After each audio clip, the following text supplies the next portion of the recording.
Il était une fois. Toutes les histoires commencent comme ça. Ok, il pleut sur la thèse comme il pleure dans mon cœur.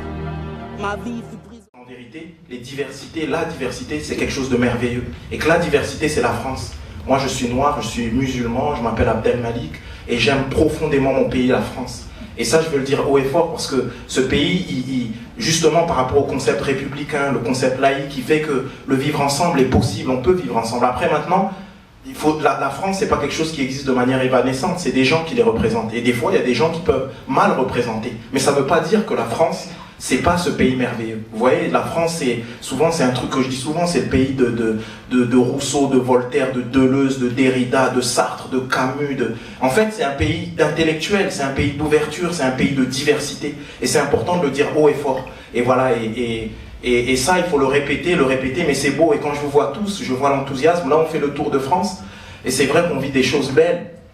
Et moi, je suis heureux parce que moi, des fois, comme ça, il y a des gens qui ont dit, tu es bien pensant. J'ai dit, oui, je préfère être bien pensant que mal pensant. Ou ils me disent, t'es rêveur. Mais oui, je suis un rêveur et un utopiste. Mais il ne faut jamais oublier que le rêve et l'utopie, c'est grâce à ça, c'est au fait de faire en sorte que ça advienne, c'est grâce à ça qu'il y a des belles choses qui se font. C'est grâce à ça qu'on peut avancer tous ensemble. Et la diversité, c'est merveilleux.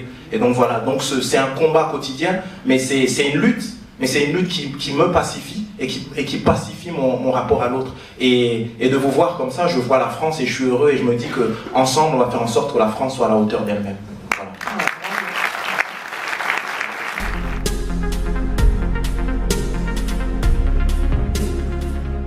La vérité, c'est que un adulte ou quelqu'un de particulièrement précoce, ou je sais pas, peut faire un choix. Mais moi, en fait, comment vous dire, moi quand j'étais gamin, il y a des gens, et notamment des enseignants qui m'ont dit « tu es beau et intelligent ». Moi j'ai fini par croire que j'étais beau et intelligent. Et en fait, j'ai agi en conséquence. Mais en même temps, d'un côté on dit ça, mais d'un autre côté on dit à certains « tu n'es pas beau, tu n'es pas intelligent, tu n'es pas chez toi, tu n'es pas français, etc. etc. Tu es un délinquant ». Et il va s'évertuer à le devenir ça, ce qu'on lui dit. Ce que j'ai envie de dire, c'est que notre regard sur nous-mêmes, celui qui fait que tout d'un coup on se voit positivement, c'est parce que ça dépend d'abord du regard que l'autre nous porte. On existe par rapport au regard de l'autre. Comprendre que je ne veux pas faire de la psychologie de comptoir, mais c'est en regardant l'autre, la manière dont on regarde l'autre, c'est ça qui change sa vie. C'est pas par exemple, être français, c'est pas juste parce qu'on aura tel bout de papier dans la poche ou telle carte. C'est parce qu'on nous aura regardé comme un Français.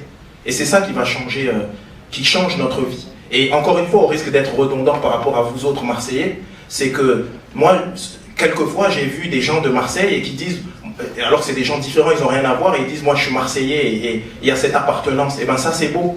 Moi je voudrais qu'on puisse dire, je suis Français comme vous autres, vous dites, je suis Marseillais. Je trouve que c'est, parce que ça c'est beau, il y a une vraie beauté. Et par rapport à ça, c'est le regard de l'autre qui va déterminer ça. Et ensuite, en grandissant, justement, parce que ces enseignants m'ont dit que j'étais beau et intelligent, il y a eu les livres, il y a eu des rencontres donc avec des auteurs, etc. Et puis on se construit sa personnalité. Et donc voilà. Et ce que je veux dire par là, c'est que s'il y a bien quelque chose où on doit investir, où on doit se battre pour qu'on puisse avancer ensemble, c'est l'éducation.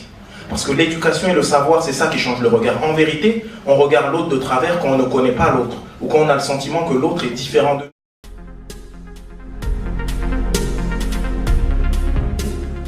C'est que dans nos traditions monothéistes, que sont le judaïsme, le christianisme et l'islam, en fait, il y a deux aspects. Il y a l'aspect intérieur et l'aspect extérieur. Et en vérité, l'aspect intérieur, pour ceux qui savent un peu, en islam, on parle de la notion de niya, d'intention. Et en vérité, c'est ça qui détermine tout. C'est-à-dire qu'on ne peut pas être dans une démarche d'amour, de paix, etc. et dire « je veux que l'autre disparaisse » ou « toi, tu es dans le faux et moi, je suis dans le vrai ». La vérité, c'est que si on est vraiment dans une démarche spirituelle, en fait, on aime tous les êtres. Parce que tous les êtres, si y a une parole, j'ai envie de vous citer cette parole dans le Coran qui dit en substance, et d'ailleurs c'est le verset du Coran qu'on entend, c'est Dieu dit « je vous ai créés différents pour que vous vous entreconnaissiez ». La vérité, c'est que si Dieu avait voulu qu'on soit tous pareils, on aurait été tous pareils. Mais la diversité, c'est une richesse. C'est pas quelque chose qui doit servir à nous opposer, mais au contraire, quelque chose qui doit servir à ce qu'on s'apprécie et qu'on s'aime les uns les autres. Et la réalité de l'islam, c'est ça. Et le soufisme, c'est l'islam et ça nous enseigne ça. Et l'islam, c'est une religion qui est belle. Et c'est pour ça qu'aujourd'hui, avec les espèces d'amalgames qui est lié à l'islam, pour moi c'était important de garder le même titre que le livre, qu'Allah bénisse la France. Pour dire que j'aurais pu dire que Dieu bénisse la France ou qu'Adonai bénisse la France, enfin.